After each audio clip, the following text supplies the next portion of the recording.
En primer lugar les digo que nos dijeron los profes van a estar corrigiendo, terminando de corregir este fin de semana y ahí van a estar subiendo la nota, ¿sí? A la plataforma. Lo que preguntaba recién Valentín va a ser solamente permitido porque estábamos en el parcialito, ¿sí? Que era un entrenamiento, pero fíjense que en las consignas ya les vamos poniendo que es obligatorio estar en el Meet y dar el presente, ¿sí? O sea que para el parcial, el que omita y no esté en la lista que se sube a la plataforma va a estar desaprobado, ¿sí? Porque después, si ustedes no participan, ¿cómo sabemos que realmente estuvieron? ¿Sí? Así que Valentín, para la próxima, muy atento, porque tienen que darlo sí o sí. Bueno, vamos a arrancar con la teoría 6. Ya nos empezamos a meter en un tema muy importante, en principio, para la teoría de objetos, ¿sí? Que son el tema de lo que se llaman patrones. Valentín, escribile por la plataforma, yo ya les avisé, pero necesitamos tener el registro por escrito en la plataforma de tu aviso, ¿sí? Así que por donde están los foros le escribís, ¿sí? En la plataforma están igual los mails de todos nosotros. Entonces les decía, un tema teórico muy importante para todo lo que es la teoría o la lógica de objeto, que son los patrones. Es un tema que define una forma de pensar.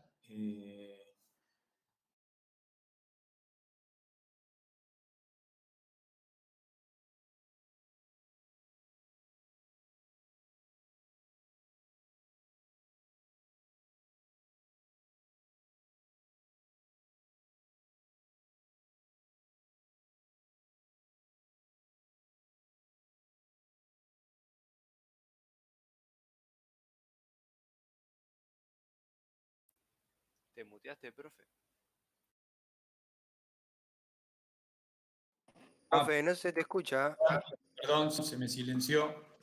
Me silenció porque se me descompartió la pantalla. Ahí volví, gracias por el aviso. No se cortó, fui yo.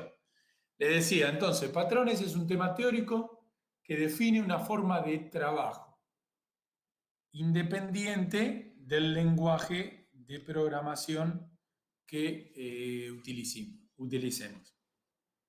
Nosotros en la materia vamos a ver en esta primera mitad del año estos 5 patrones. Esos son los nombres. En principio, ¿qué es lo que nosotros definimos como patrón? El patrón es una definición que aplica al momento de diseñar el UML. ¿Sí? O sea, un patrón influye en el UML, por lo tanto, o por derivación, va a terminar influyendo en el código de programación. Pero pega directamente sobre el diseño, ¿sí? De la solución que yo pienso. Como dice ahí, como que asesora, como que te sugiere una solución. Pero yo tengo que ver si ese patrón o esa solución aplica o combina con el problema que estoy solucionando. De a poquito, dense tiempo para pensar, para entenderlo, porque es un tema muy teórico. Entonces, ustedes dirán, ¿de qué está hablando? Bueno, vamos a ver si cuando llegamos por lo menos al final de esta clase y la que sigue, que es la continuación, podemos cerrar un hilo.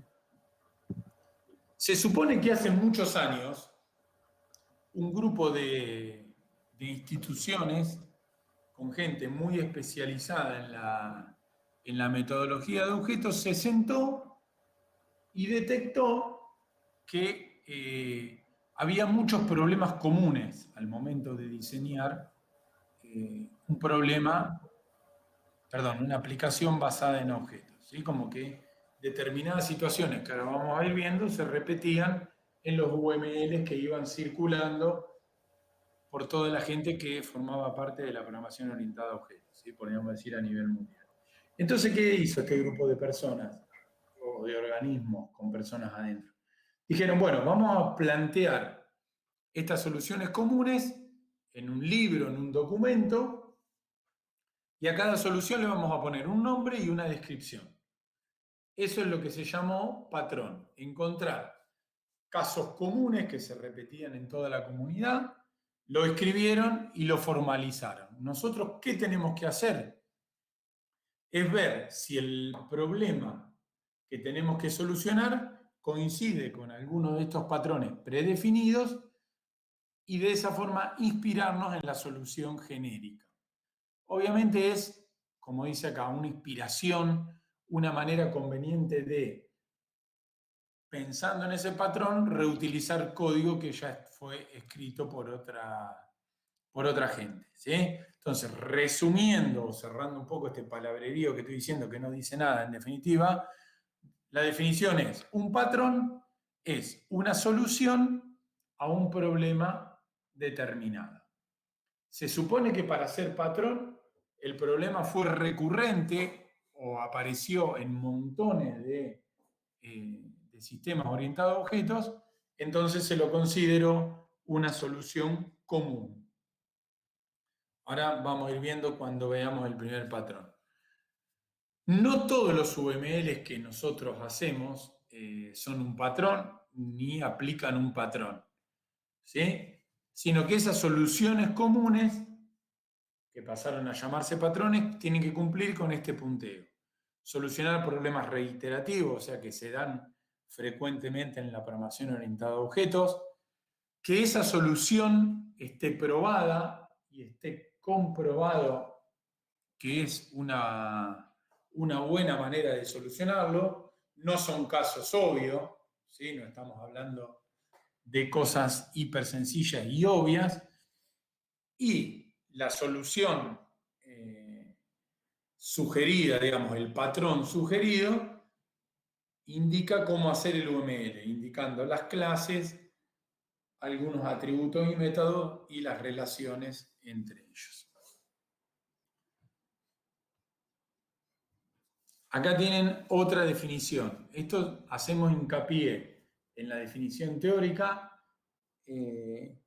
siempre pensando que en algún momento en el parcial o en el final van a tener que dar la definición, ¿sí? Fíjense, esta que es de otro autor muy conocido, dice que un patrón de diseño, por eso decíamos que aplican al UML, describe un problema que pasa todo el tiempo, ¿sí? En la programación orientada a objetos y te da una idea de cómo solucionarlo. O sea, como dice acá, el núcleo, o sea, no te da la solución completa, porque la solución completa la tenés que formar vos en base a tu problema puntual.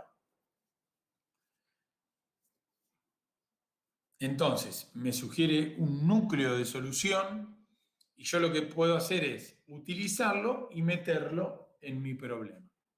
Tarea nada fácil, ¿sí? Que vamos a ir aprendiendo y dándole forma cuando empecemos a hacer las prácticas de patrones, ¿sí? Desde la próxima práctica ya vamos a empezar a hacer algún ejercicio.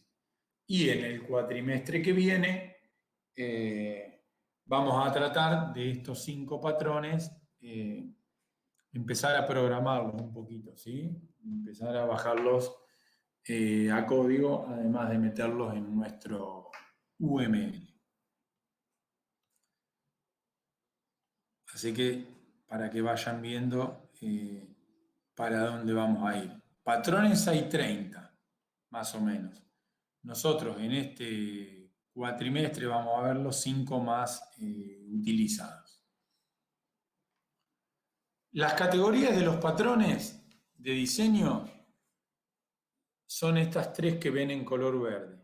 hay patrones que se refieren a la creación de los objetos, hay patrones que definen una organización en la estructura del UML, que son los que están en el medio. Los que están en la columna de creación, más que nada se refieren o trabajan relacionados con lo que sería el constructor de las clases, ¿sí? Definen forma o metodología para crear objetos.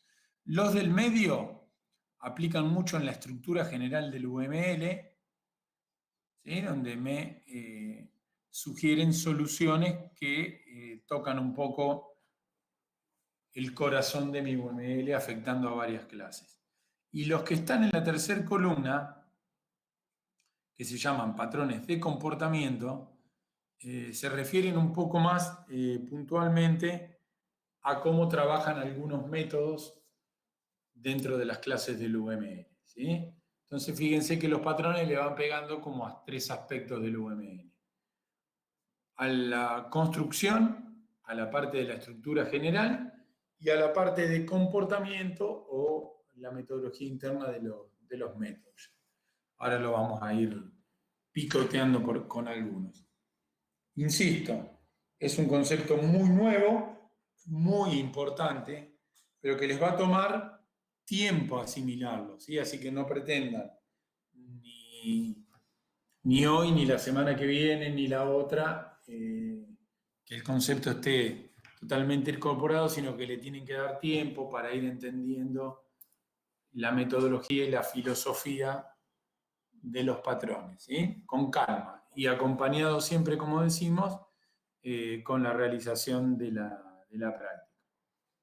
Para el parcial van a tener preguntas teóricas de alguno de los patrones que vamos a ver o alguna pregunta teórica que indique y defina lo que es un patrón.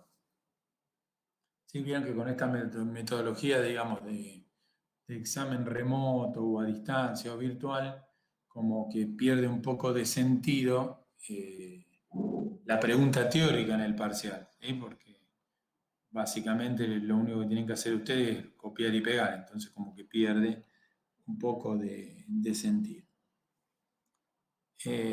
Bueno, antes de meternos ya con el primer patrón, que pregunta Juan en el chat, el núcleo del parcial va a ser práctico. O sea, el 80% del parcial es práctico. Cuando hablo de práctico incluye diseñar un UML y escribir un poquito de código. Y después tendrán algunas preguntas teóricas que pueden ser buscando contestar un choice o buscando que elaboren alguna respuesta, ¿sí? Tratando de que no copien y peguen una definición tal cual, porque si no, no tiene sentido si la teoría la tienen a disposición la teoría o el Google para buscar, ¿sí? Pero el 80% del parcial está basado en la parte teórica de UML y algo de código. Y con eso, sí o sí, hay que hacerlo bien para aprobar el examen.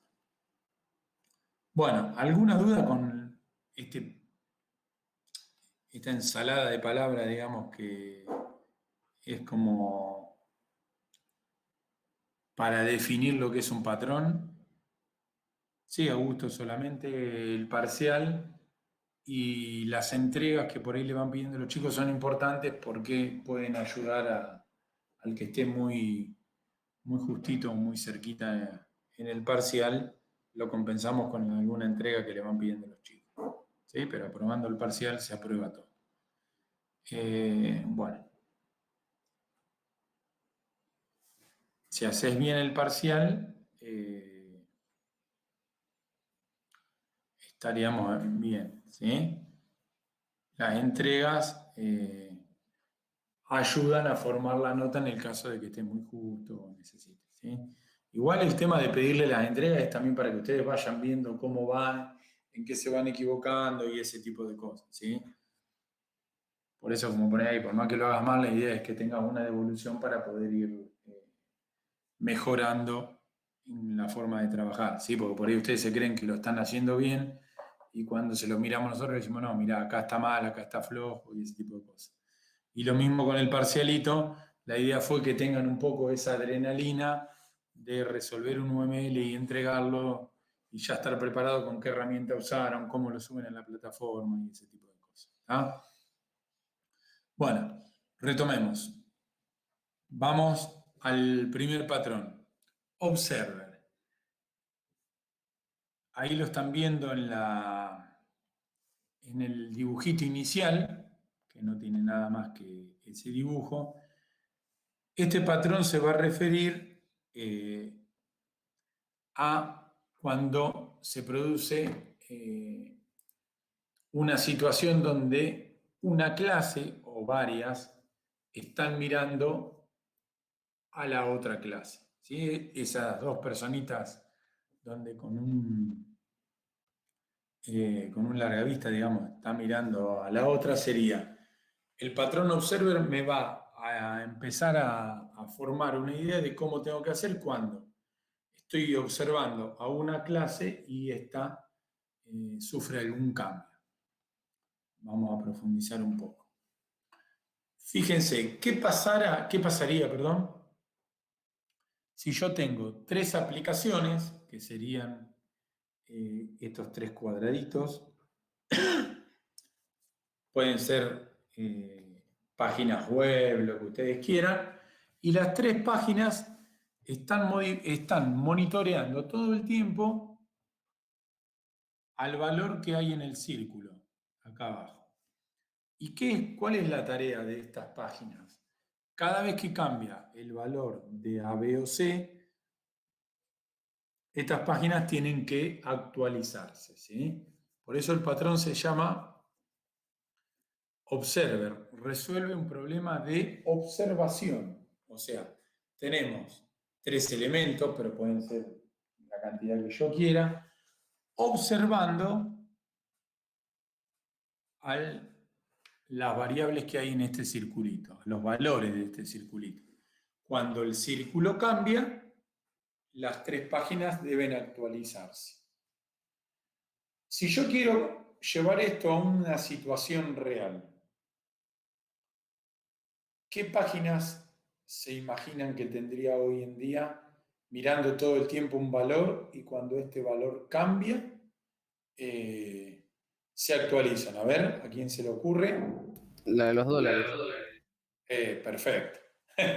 Mejor ejemplo que ese no hay, ¿sí? Por ejemplo, la página de los diarios que están mirando el valor del dólar. Esperen que les voy a compartir, que me había preparado un diario. Por ejemplo, si yo tengo... ¿sí? Ahí están poniendo los mercados, la bolsa, pero fíjense este ejemplo, por ejemplo.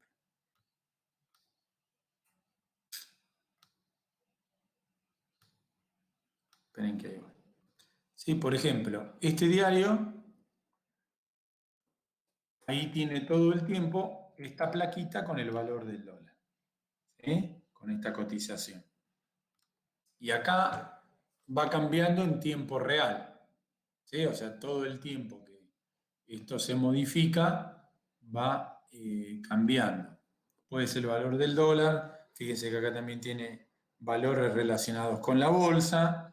Si yo le hago clic, me va a llevar a una justificación de dónde lo saca, ¿sí? Entonces, esto que están viendo acá sería lo que plantea el observer. O sea, muchos sitios web, por ejemplo, lo de los diarios, están monitoreando el valor del dólar, el valor de la bolsa y, por ejemplo, también puede ser el pronóstico del tiempo. ¿Está?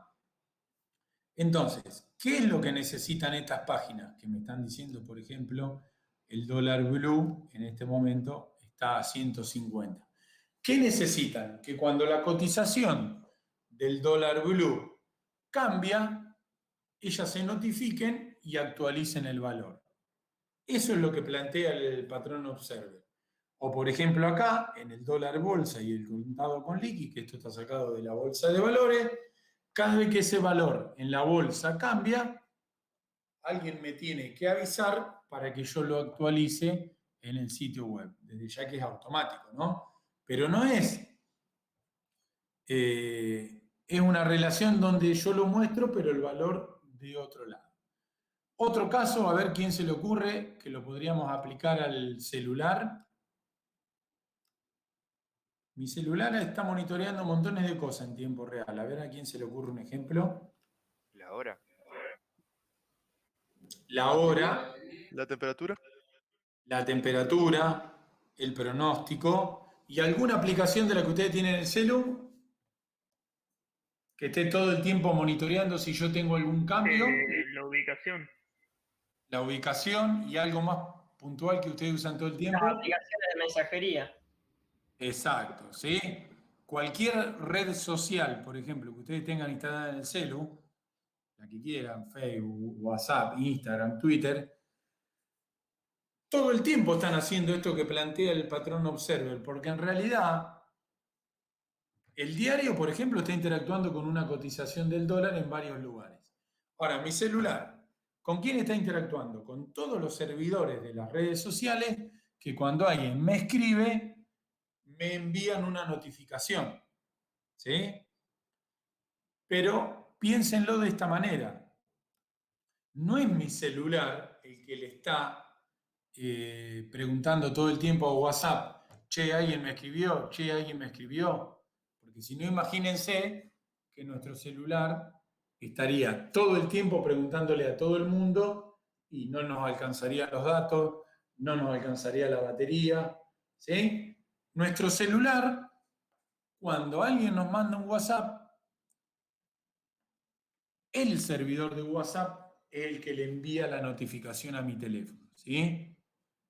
Esa forma de trabajo tenganla clara porque no es mi celular el que todo el tiempo está preguntando, como la página del diario no está todo el tiempo preguntándole a la cotización del dólar, che, cambiaste, ¿sí? Entonces, el valor observado, se dice que es el que está acá abajo, en la diapositiva que estamos viendo, este redondelito sería el valor del dólar, el servidor de WhatsApp o de cualquier red social. Cuando él cambia, sabe que me tiene que avisar a mí. ¿Sí? Entiéndanlo esto en el celu que es muy importante, ¿está?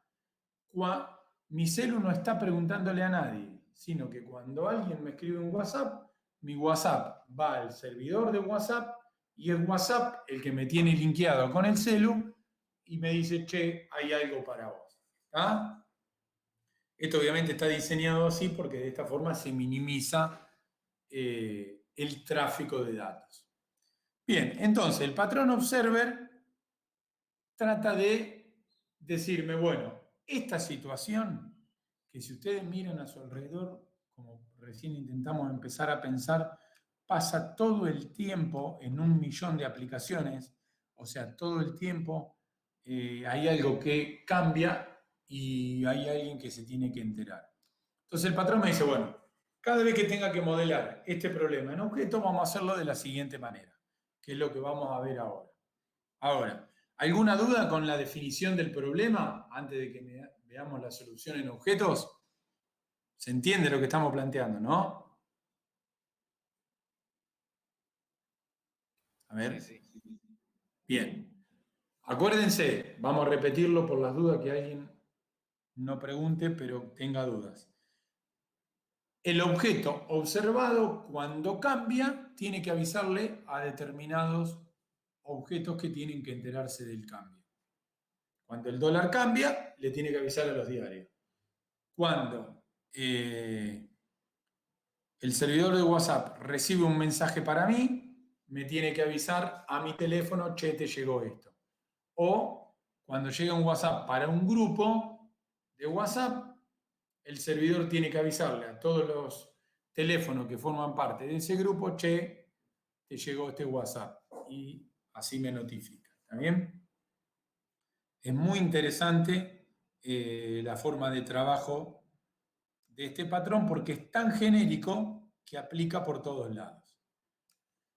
Bueno, ¿qué es lo que los que se sentaron a definir este patrón que se llama Observer dijeron? Bueno, el valor del dólar es el objeto este que está del lado izquierdo, que sería el sujeto que cambia de valor. ¿Y qué es lo que tiene adentro? Uy, esperen que selecciono mal. Una colección que está representada por esta flecha de objetos observados. Vamos de nuevo. El sujeto, que es el valor que cambia, es este. Adentro tiene una colección, perdón, disculpen porque está difícil para seleccionar, que lo representa esta flecha de objetos observados. Este de la izquierda sería el valor del dólar. Del lado derecho tenemos una colección de todos los objetos que tienen que notificarse cuando el dólar cambia. Y ahí tendrá una lista de páginas web, de aplicaciones móviles, todos los que se tengan que enterar que la cotización del dólar cambió. Si lo quieren aplicar al WhatsApp, del lado izquierdo tengo el servidor de WhatsApp con todos los usuarios de todo el mundo, que sería la lista de observados, y cada vez que llega un WhatsApp acá, automáticamente sabe a quién le tiene que avisar. Hasta ahí, sin profundizar, van bien. Pregunten, ¿eh? Ahora, ¿qué son estos métodos que están acá? El método attach es para agregar un objeto a la lista de notificaciones. Por ejemplo, cada vez que doy de alta un diario que mira el valor del dólar, lo estaría agregando de acá del lado izquierdo. Y el método de attach es para sacarlo, ¿sí? Podríamos decir, cada vez que un número nuevo de celular se instala WhatsApp, WhatsApp tiene un método, bueno, cuando se dan de alta y los valida, que lo incorpora a su servidor. Y el método notificar es cada vez que cambia. O sea, imagínense el dólar, que está del lado izquierdo. Cada vez que cambia la cotización, ejecuta el método notify. ¿Y qué hace el método notify? Recorre la colección de observados y a cada elemento observado le ejecuta el método update. O sea, este update que está acá es para los objetos que están del lado derecho. ¿Qué quiere decir esto? Cambió el dólar. Recorro a todo lo que le tengo que avisar. Si le tengo que avisar recién, como vimos, al diario Infobae, ejecuto el update de Infobae. Si le tengo que avisar a una aplicación móvil que cambié, ejecutaré el método update de esa aplicación móvil. Digo, tengo del lado izquierdo lo que cambia, del lado derecho la lista de la gente que tengo que avisarle y le ejecuto desde afuera el método update. ¿Qué haría en el caso del dólar? Estaría pasándole como parámetro el nuevo valor del dólar. En el caso del WhatsApp, cada vez que llega un WhatsApp para un número o para un grupo de WhatsApp, se recorre los números que tienen que actualizarse con este método y el método de ese update haría que me llegue la notificación o me llegue el WhatsApp a mi celular. Insisto, son definiciones teóricas genéricas. Si alguno de ustedes está pensando, que seguramente lo están haciendo, y están diciendo, ah, qué lindo, pero ¿cómo se programa todo este despiole?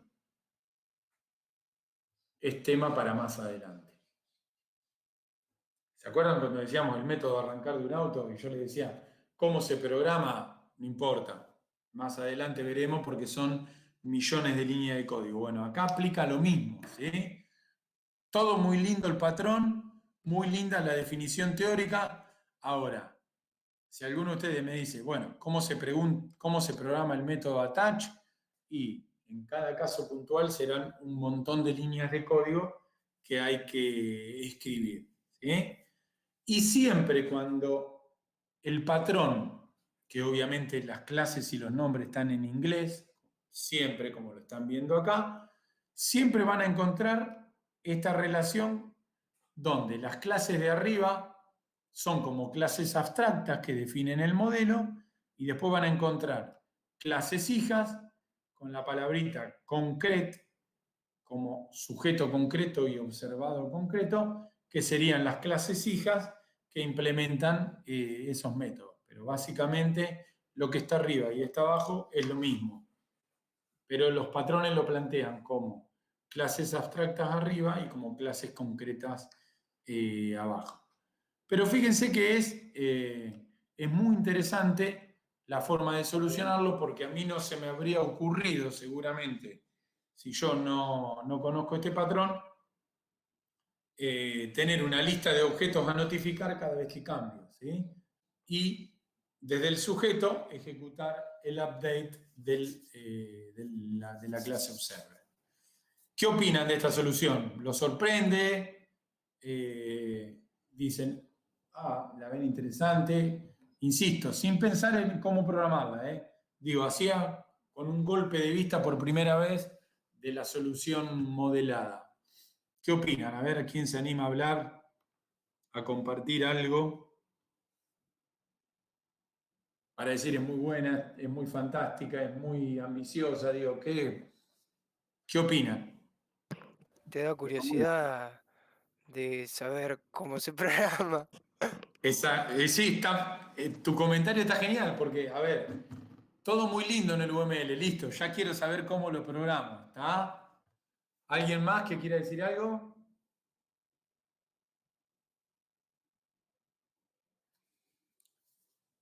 Están poco charlatanes hoy, ¿eh? Nada. Profe, Sí. disculpe porque yo llegué un poco tarde porque, bueno, no me pude conectar No hace un importa, no ratito, importa. No pero importa. básicamente el patrón sería como una serie de... una estructura para hacer algo, por así decirlo. Es una estructura para que vos te organices cómo actuar cuando una clase cambia. Cuando hablo de una clase, un valor, por eso yo lo asociaba con el valor del dólar o con el WhatsApp, que fue el primer ejemplo, cómo solucionar el problema de cuando alguien cambia y le tenés que avisar a un montón de gente, ¿me entendés? Claro, sí. Entonces, el patrón es muy interesante porque te dice, si vos cambiás, sos vos el que le tenés que avisar a los que te están observando. ¿Sí? Digamos, el patrón plantea eso. El que cambia es el que le tiene que avisar a los que están interesados en conocer ese cambio. Y no al revés. Insisto, es muy importante si lo logran asociar con el WhatsApp. Todos nosotros tenemos WhatsApp o cualquier otra red social que funcione similar. Y piénsenlo que no es nuestro teléfono, es que está todo el tiempo diciéndole al servidor de WhatsApp, che, hay algo para mí, che, hay algo para mí, porque si no, el tráfico generado desde nuestro celular sería insoportable. ¿Sí? En cambio, es WhatsApp el que me avisa y me manda a mi celular cada vez que alguien me escribe. Eso es fundamental para que entiendan. No solamente el patrón, sino el funcionamiento, ya que está, de las notificaciones en mi celular y en todas las redes. ¿Sí? Nunca soy yo el que le está preguntando, che, hay algo para mí. Es el servidor el que me lo manda. ¿Se entiende esa lógica? Sí, sí. ¿Alguien se había puesto alguna vez a pensar cómo hace WhatsApp para avisarme cuando alguien me escribe? Sí, varias veces. ¿Y se te había ocurrido esta forma de trabajo o qué? Nada, ni a palo. Claro, a mí tampoco, digamos. Digo, sin conocer un poco, sin googlear, ¿no? Pero digo, siempre piensen, mirando el celular de ustedes, que lo tienen en sus manos, que sería imposible que mi celu le pregunte a Twitter, a Facebook, a Instagram, a WhatsApp, che, hay algo para mí, porque si no mi celular estaría todo el tiempo preguntándole a cada aplicación que yo tengo instalada, ¿se entiende? Estaría consumiéndome los datos y la batería las 24 horas, lo cual haría inviable cualquier comunicación. Por eso es un buen ejemplo entender cómo el patrón observer me avisa cuando alguien me escribe. Muy interesante. Insisto, todavía no tienen que llegar a pensar cómo programarlo, porque ese es otro quilombo, digamos. Por ahora, ustedes lo que tienen que pensar es que a partir de la próxima práctica, esta solución planteada la van a tener que meter en un UML de un ejemplo real. Por ejemplo, les diremos, estamos monitoreando todo el tiempo el pronóstico del tiempo, y si hay una alerta de granizo o la temperatura sube o baja, lo que sea, yo me tengo que enterar. Entonces tendrán del lado izquierdo una clase que es la del Servicio Meteorológico, por ejemplo, nacional, y del lado derecho tendrán los que se tienen que enterar, por ejemplo, una página web, mi celular, si le pongo el plugin del tiempo y así sucesivamente. ¿Está? Bueno, vamos a ver que acá tenemos algún... esperen que no me quería. Algún ejemplo más, pero bueno, para empezar, esto que está en inglés y es un UML, hay que introducirlo en los míos. Acuérdense que todo está en inglés. Nosotros después le vamos a publicar en la plataforma el libro completo de patrones. Eso lo hacemos en el segundo cuatrimestre, cuando ya lo trabajamos a todos, y obviamente está en inglés. ¿Sí? Profe, Sí.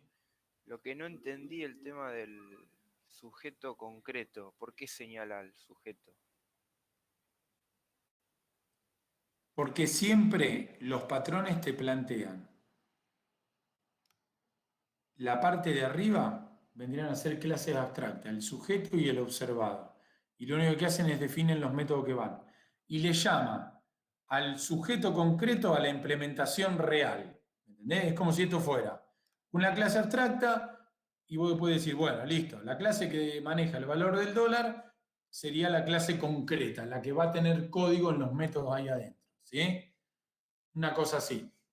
Pero los patrones siempre plantean un encabezado con clases genéricas, como se me complicó que sería la parte de arriba, y siempre van a haber flechas que definen clases hijas y le llaman concretas, porque estas serían las que tienen código en los métodos.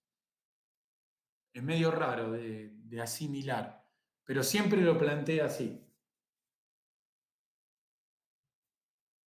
No puedo explicártelo más de otra manera por ahora. Sí, está bien. Hasta que no pasemos, pero vas a ver que se repite en todos los patrones definir la clase y abajo dos clases iguales que se llaman concretas o las que tienen código en los métodos. ¿Sí? Las de arriba siempre son como abstractas, como que definen la estructura. Medio extraño.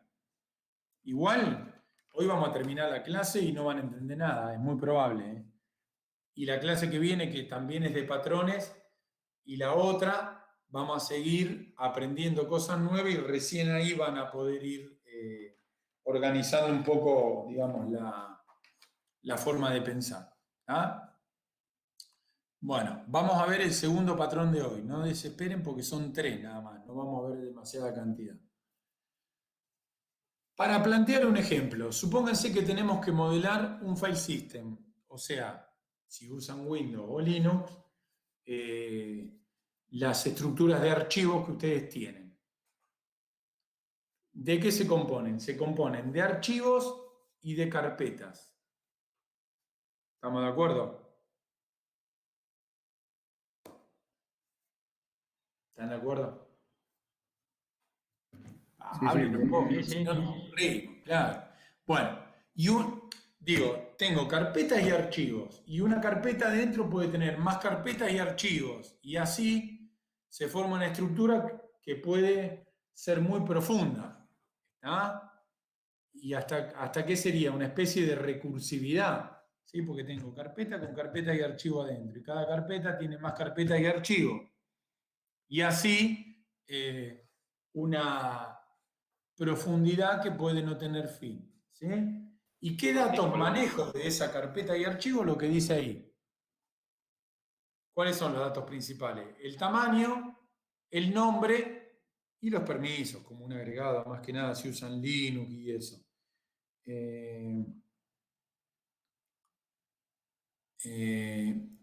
¿Cómo calcularía yo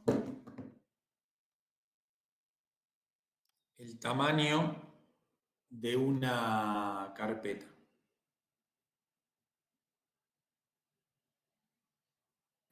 La ¿Cómo se suma, formula? total, la suma total de los elementos que tiene adentro.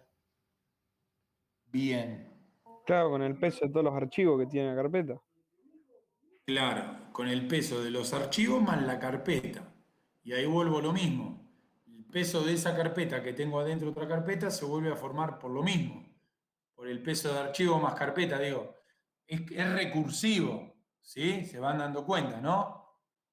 Porque cada carpeta es archivo más carpeta, pero esa carpeta que tengo adentro es igual.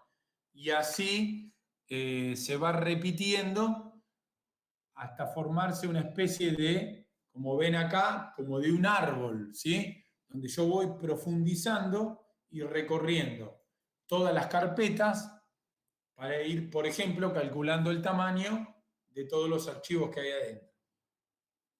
Este es un ejemplo puntual. ¿Qué característica entonces le ven a este ejemplo? Dijimos, se va componiendo de entrar a cada carpeta y fijarme cuánto pesan. ¿Sí? ¿Y qué más? ¿Vieron recursividad ustedes? Sí. Bueno, se dan cuenta, ¿no? Que me estoy metiendo en un ejercicio que es una especie de recursividad. ¿Se dieron cuenta de eso? Sí, estamos entrando la carpeta de la carpeta. Claro, bueno. La idea de este patrón es tratar de brindarme una especie de receta para armar el UML en el caso de que se planteen estas situaciones, donde tengo un objeto individual, que sería el archivo, y un objeto compuesto. ¿Cuál es el objeto compuesto? Vamos, que re fácil que está ahí. La El objeto carpeta. individual. Claro, exactamente, ¿sí? Yo para que vayan, no les quiero mostrar el UML, sino que quiero pensar antes. Digo, este patrón trata de brindarme una solución para cuando tenga objetos individuales, que serían los archivos en este ejemplo, y objetos compuestos, que serían las carpetas. Que adentro puede tener otra carpeta, y adentro otra, y adentro otra. Por eso les decía que es un problema recursivo. ¿Sí? Objetos simples y objetos compuestos que adentro tienen más compuestos y más compuestos. Si yo tengo que pensar cómo armar un UML para esa solución, se nos van a ocurrir 500 opciones.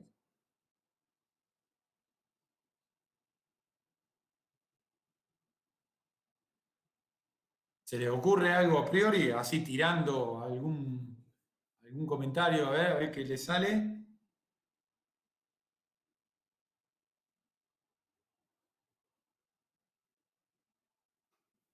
¿A alguien se le ocurre algún UML que hacían, cómo lo harían, con qué elemento para representar esta situación? La respuesta es que no. Digan, vamos a verlo. Están amarrete para hablar, ¿eh? Bueno, vamos a ver el ejemplo, ya que nadie quiere decir nada. El patrón me propone esta solución. Fíjense, ahí se las dejo ver tranquilo. Todo este despiole de lo que sería un diagrama que representa la estructura de archivos, él me dice, vamos a solucionarlo con 3 clases. Siempre la clase de arriba es una clase abstracta, acuérdense, en los patrones. Y después me dice, pones 2 clases hija, una que se llama archivo y una que se llama directorio. A ver, les dejo un minuto y ahora les hago una pregunta. A ver, ¿qué opinan de esta solución? Alguien que se anime a hablar, ¿qué les parece? Con 3 clases solucionamos todo el lío de guardar una estructura de archivos. ¿Qué les parece?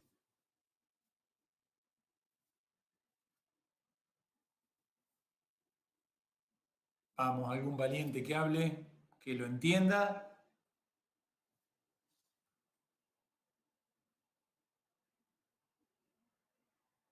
¿Nadie va a hablar?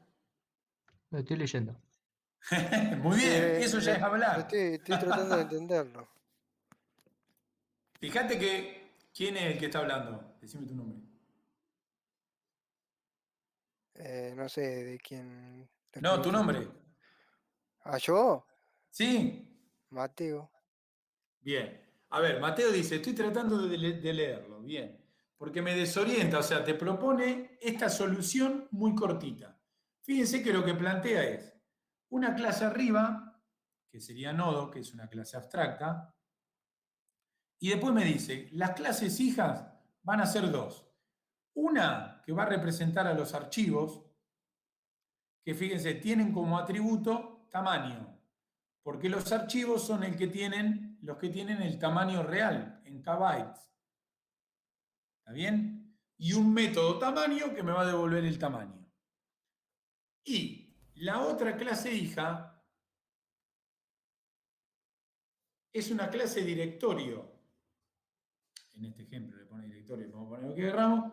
¿Qué tiene adentro? Esta flecha que sube, ¿sí?, indica que la clase directorio tiene adentro una colección de nodos, entendiendo que un nodo puede ser otro archivo u otro directorio, y así se va haciendo recursivo, ¿sí? Esta simple flecha que sube quiere decir que cada directorio tiene adentro una colección, un vector, un vector, un array, lo que quieran, de más nodos. Y cada nodo puede ser archivo o directorio. Y cada vez que hay un directorio adentro tiene otra colección de directorios. ¿Sí? Fíjense que de esa forma va formando la recursividad. Y obviamente no hay ningún atributo tamaño en directorio, porque el tamaño lo tiene el archivo. Y este método tamaño, ¿qué va a hacer? Va a recorrer la colección que directorio tiene acá adentro, diciéndole a cada archivo, dame tu tamaño, que saque. Y si saca un directorio, le va a ejecutar el método tamaño que vuelve a ser recursivo. ¿Sí? Fíjense, basado en este patrón, qué manera súper sencilla de resolver el problema y de representar esa recursividad que se me da recorriendo las carpetas. Hay que ponerle mucha imaginación, obviamente. Te dirán, sí, vos porque lo sabés, sí, obvio. Yo lo veo súper fácil y amigable porque ya lo he visto un montón de veces, pero digo, dejen volar un poco la imaginación y piensen que un problema tan complejo como recursividad y ese tipo de cosas, lo resolvemos con 3 clases. Ahora que más o menos les tiré una idea, ¿qué opinan?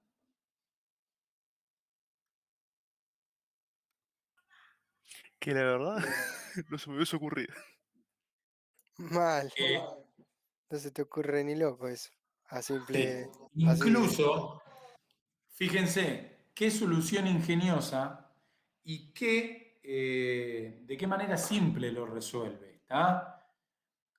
Y si yo les digo, ¿a qué otro? Ahora les voy a subir un poco la vara. Acá hablamos de archivos y directorios. ¿Qué otro tipo de ejemplo se les ocurre de objetos simples, como serían los archivos, y objetos compuestos, como serían las carpetas o los directorios? Directorio es una palabra muy vieja, ¿no?, de mi época. ¿Qué otro ejemplo se le ocurre así de la vida real, donde yo tenga objetos individuales y objetos compuestos? A ver. Una oficina, ¿Cómo? una oficina. ¿Cuál sería el objeto individual y cuál sería el compuesto? Me tenés que decir, ¿eh? El compuesto sería como todo el piso y el individual sería cada cubículo donde está la persona. Bien, bien, ahí me gustó. ¿Se entiende? O sea, si yo digo, supóngase que tengo un edificio de departamento, un edificio con muchos pisos y adentro está lleno de oficinas con cubículos. Entonces yo digo, quiero saber cuántos cubículos tengo. El objeto individual podría ser el cubículo y el objeto compuesto podría ser cada piso del edificio. ¿Sí? Me gusta, bien. A ver, otro. Hay que dejar volar la imaginación y no tener vergüenza. Si tiran un bolazo, tiran un bolazo. ¿Un equipo de algún deporte?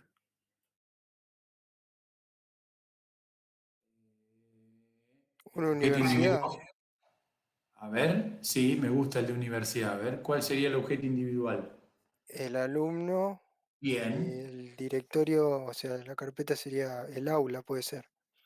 Puede ser el aula, O la puede ser, comisión, claro, puede ser eso, puede ser la carrera la que tiene carrera. alumnos, digo, y así un montón de cosas.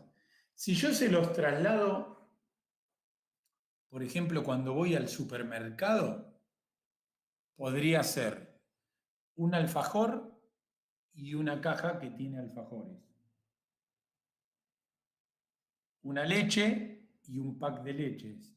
Y así, pensando en el súper, digo, cuando vamos a comprarnos algo, cualquier cosa que yo compro suelta o en un paquete que contiene muchas unidades. ¿Sí?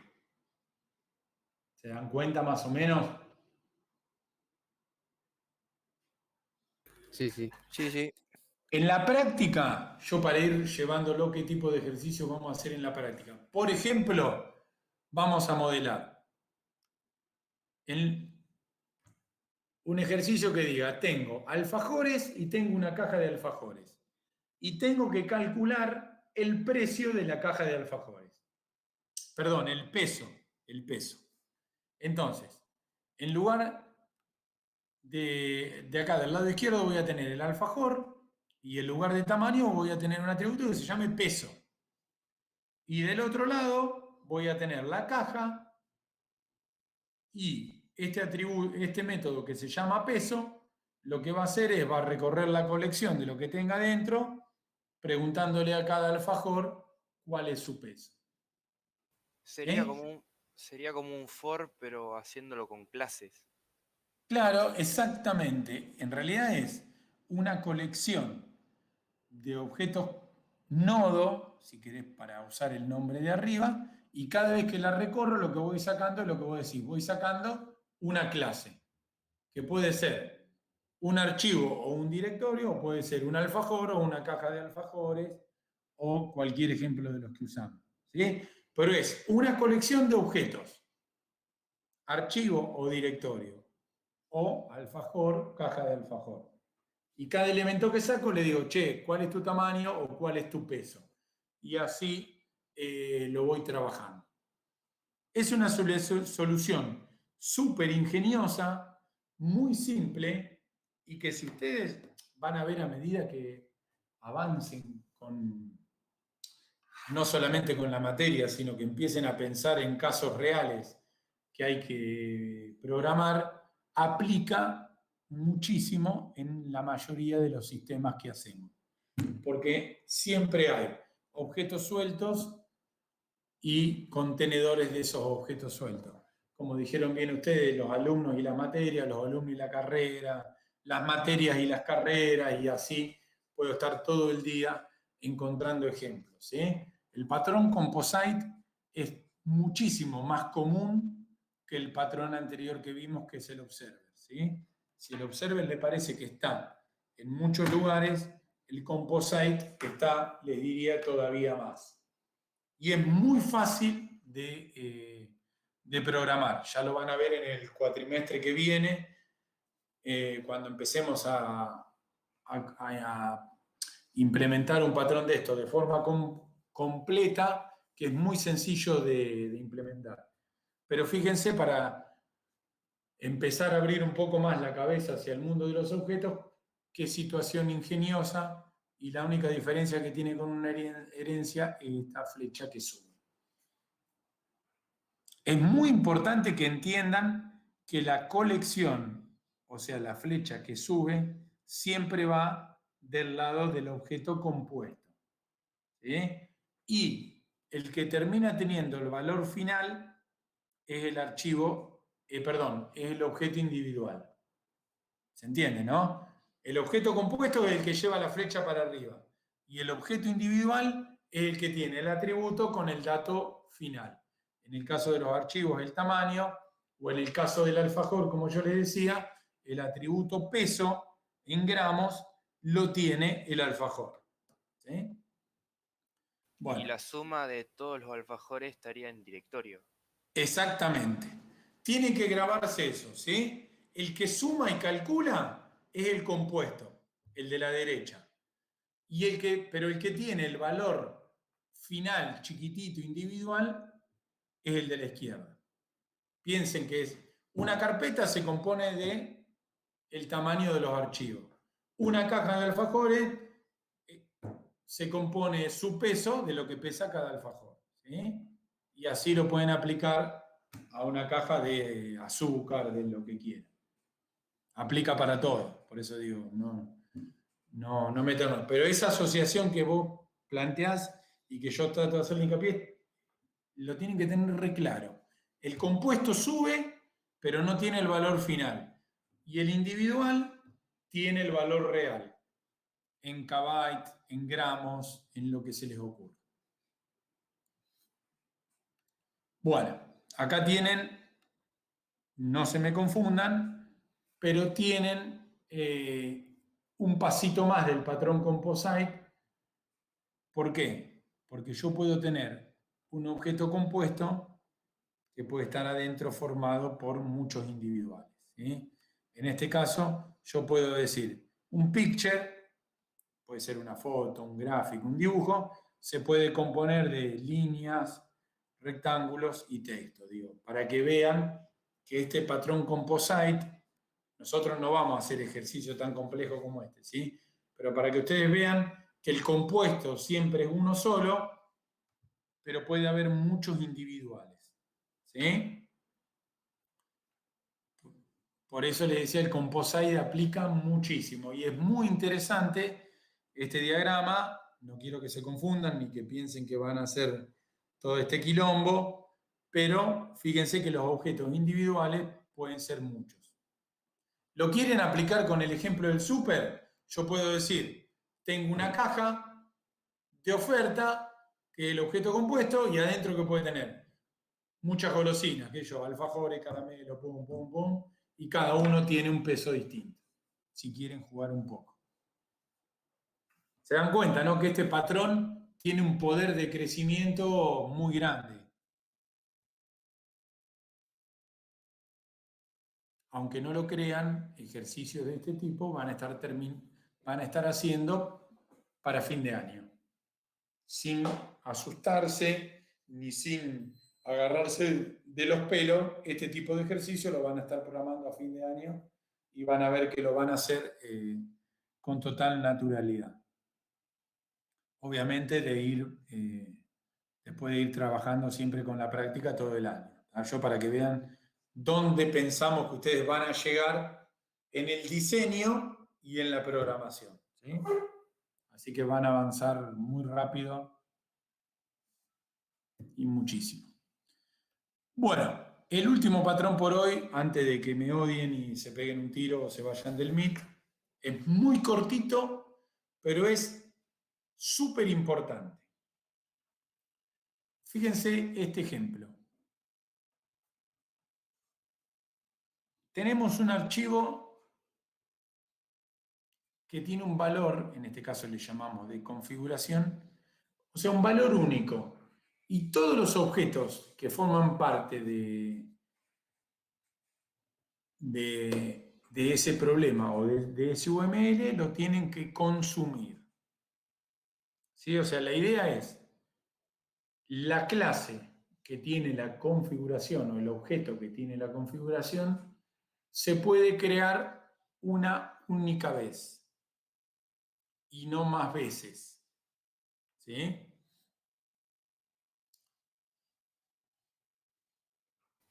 ¿Lo puedo ver como la configuración de un celular? Configuración de un celular, configuración de una notebook. Un ejemplo muy fácil, muy fácil de asociar, es como si fuera el router de la casa de ustedes. Imagínense el router que ustedes tienen en su casa. Ahí está la configuración de internet de tu casa. Ahí está el nombre del Wi-Fi y la clave. ¿Está bien? ¿Me siguen hasta ahí? Claro, te lo ponen una sola vez y te queda ahí. Bien, claro. Y todos los componentes que ustedes tengan en su casa, cualquiera que tenga celular, la notebook, cualquiera persona que llegue de afuera, va a consumir ese usuario y clave de Internet, que es único. Y ese valor único está guardado en un solo lugar, que es el router. ¿Está bien? ¿Me siguen hasta ahí? Sí, sí. Bien. Entonces, lo que este patrón me propone es decir, bueno, ese valor único que tiene que ser consumido por un montón de gente, me tengo que asegurar que sea único. ¿Qué quiere decir? Yo en mi casa tengo que tener un solo router con ese usuario y contraseña del Wi-Fi. No puedo tener 2 o 3 routers que tengan el mismo dato. ¿Cómo modelo eso en un diagrama para decir, che, este objeto router es uno solo? No podés crear un montón de instancias del router porque si no lo vas a tener repetido al valor. Es una cosa así. Este es requiere un poco de imaginación. ¿Sí? Fíjense que ese valor único que yo les propongo está acá. ¿Sí? Es garantizar que solamente se cree una sola vez esa instancia de esa clase.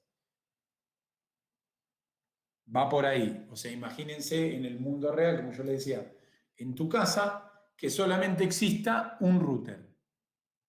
Bien, ¿cómo voy a resolver eso en el modelado de objetos? Es lo que tenemos que resolver con el patrón singleton. Por eso el nombre lo dice, singleton, de single, de uno solo. Bueno, eso lo vamos a continuar la clase que viene. Se los dejo planteado. ¿Sí? Vamos a seguir con este patrón más el que continúa. Pero piensen que el próximo problema que tengo para resolver es esta instanciación única del patrón. La clase que viene enganchamos con este. Son 3 clases de patrones, ¿sí? La de hoy, la de la semana que viene y la de la otra. Tema muy importante para la teoría de objetos y para el segundo cuatrimestre cuando lo bajemos a programación. ¿Está bien? Por hoy no agregamos más, está hecho a propósito para no generar una confusión en la cantidad de conceptos que vamos viendo, ¿sí? Pero fíjense que ya por lo menos les empezamos a despertar la curiosidad de decir, hay un montón de soluciones que no se me ocurrirían, pero que están ahí escritas por un grupo de gente para que yo las pueda aprovechar, ¿sí? Bueno, la clase que viene seguimos. Avancen con la práctica y seguimos definiendo patrones la clase que viene. La que viene sería el jueves presencial y el viernes los que no podemos virtual. Está planteada así, pero la tenemos que volver a chequear porque viste que como todas las semanas van agregando restricciones. Sí, más vale. ¿Sí? Claro, claro. Está buena tu pregunta, mira, yo me estaba olvidando. Yo les diría que para el lunes o martes nosotros ya le ponemos en la plataforma la confirmación. Si podemos poner la clase presencial o no nos dejan, ¿sí? Vamos a tener que ir viendo. Por ahora, terminemos esta semana, hacemos la práctica el lunes y ahí seguramente cuando terminemos ya vamos a tener la definición. Vieron que como todos los viernes, como que el gobierno hace una revisión y se analiza si se sigue, si se cierra algo más o algo, es por semana. ¿Está bien? Menos mal que me lo preguntaste porque, mira, me lo estaba olvidando. En principio la idea es esa. Así que vamos a ver, encontrarnos y poder hacerlo. Pero les avisamos bien por la plataforma. Listo, profe. Nos vemos. Bueno, nos vemos. Chao. No, yo- Profe, Diga. ¿qué tal? ¿Cómo va? Benítez Walter te habla. Sí. ¿Me escuchás? Mirá, a mí me pasó lo mismo que Valentín en el parcialito. Yo estuve conectado todo el tiempo en el Meet, inclusive saludé, pero lo había silenciado porque me distraía un poco y me desconcentraba, así que cuando ni bien terminé de hacer el parcialito que lo mandé, ya no estaba nadie y nada, no pude pasar el presente. Sí, por eso hacé lo mismo, escribile por el foro. Yo le escribí en el foro, puse en el foro no me acuerdo cómo se llama el foro, pero dejé un mensaje ahí, en el foro ahí te digo, dame un segundo.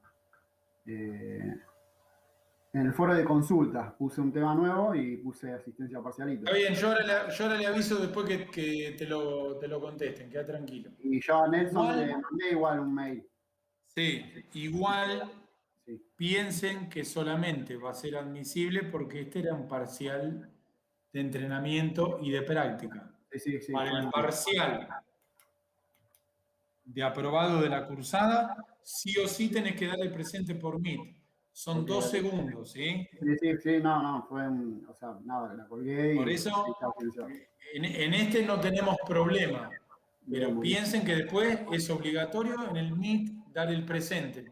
Ya sé que es una pavada, Sí. pero son 2 segundos que das el presente, ¿sí? Total. No, bueno, pero, o sea, no pasa nada entonces que no figure ahí. No pasa nada, queda tranquilo. Yo ahora les vuelvo a avisar. Listo, profe, muchas gracias. No. Nos vemos. Buen fin de- Dale, chao, nos vemos.